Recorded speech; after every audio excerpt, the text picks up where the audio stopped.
नमस्कार मु गायत्री आपण मानकु स्वागत करुछि आम यूट्यूब चैनल रे। आम देश रे प्रभु शिवंकर बहुत सारा मंदिर अछि जो थिरे बहुत सारा रहस्य आज मध्य आश्चर्यचकित करे।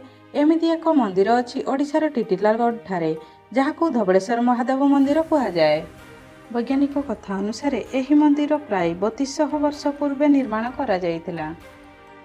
धबलेश्वर मंदिर ओडिशार कटक जिले में अवस्थित एक महादेव मंदिर। धबलेश्वर द्वीप धबलेश्वर महादेव प्रसिद्ध। एही द्वीप चतुर्पार्श्वे महानदी बही जाइछि। एही द्वीप को डंगा और झूला पोलो द्वारा जाई हुए। कहा जाए एही मंदिर रे बहुत थर गोटे साप को देखा मिले। यह प्रायतः शिवरात्रि समय रे आसे एवं शिवलिंग को घेरिकी रही थाए। कहार कौनसी क्षति करे नाही। किंतु आश्चर्यर कथा है साप कुआडू आसे एवं कुआडू जाए केही आज पर्यंत जानी पारि नाहंती। एही मंदिरर गोटे विशेषता होउची जे मंदिर बाहर जेते मात्रा रे तापमात्रा थिले मध्य मंदिर परिसर रे सेते मात्रा रे ठंडा होई थाए। एमिति काहेकि हुए केही कहि पारि नाहंती। एहाको दैव शक्तिर प्रभाव कुहा जाए। नामकरण थरे जणे चोर गोटे कड़ा षंड छुआ को गाँव रु चोरी करी शिव मंदिर रे छाड़ीदेला। गाँ लोके ताकू धरिबा पई आसुथिबारु चोरटी सेही बाछुरी सह मंदिर परिसर रे लुचिगला। उत्त्यक्त जनता कबलरू रक्षा पाइबा पई से शिव को प्रार्थना कला।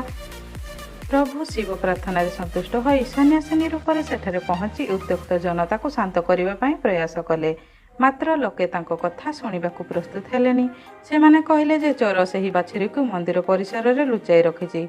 एणु उत्त्यक्त लोके जेतेबेले मंदिर को आसिले सेतेबेले भगवान शिव सेही बाछुरी को धवल रंग करि देइथिले। एहा परे लोकंक राग शांत होला एवं चोर रक्षा पाईगला। सन्यासिनी मध्य अदृश्य होईगले। चोरटी बुझी पारिले जे भगवान शिव ही सन्यासिनी रूप से तांको रक्षा कले। एहा परे चोरटी ग्राम रे आसी सब कथा कहिला, क्षमा प्रार्थना कला एवं से प्रायश्चित स्वरूप निज जीवनर अवशिष्ट समय प्रभुंक सेवारे बिताइबार मनस्थ कला।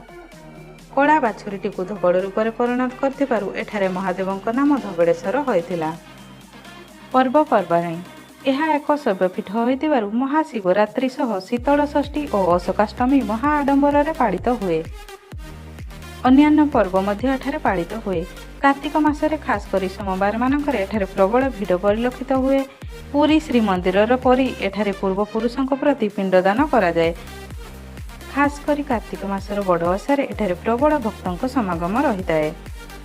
यह एक द्वीप होइथिबारु एहार प्राकृतिक सौंदर्य बेस मनोरम। मेघुआ पाग नहेले शीत ऋतु ए स्थान को जीवा प्रकृष्ट समय। एठारे नौका विहार सुजोग मध्य रहिछि। महानदी धबलेश्वर मंदिर दृश्य अत्यंत मनोरम। ये थिला धबलेश्वर महादेवों विषय किछि आश्चर्यजनक तथ्य। जदि भिडियोटी भल लगी था लाइक और कमेंट करने को भूलिबेनी। एही परिका नुआ नुआ भिडियो प्रत्येक सप्ताह बुधवार 10:30 एवं शनिवार सकाळ 10:30 बेले पाई परिबे।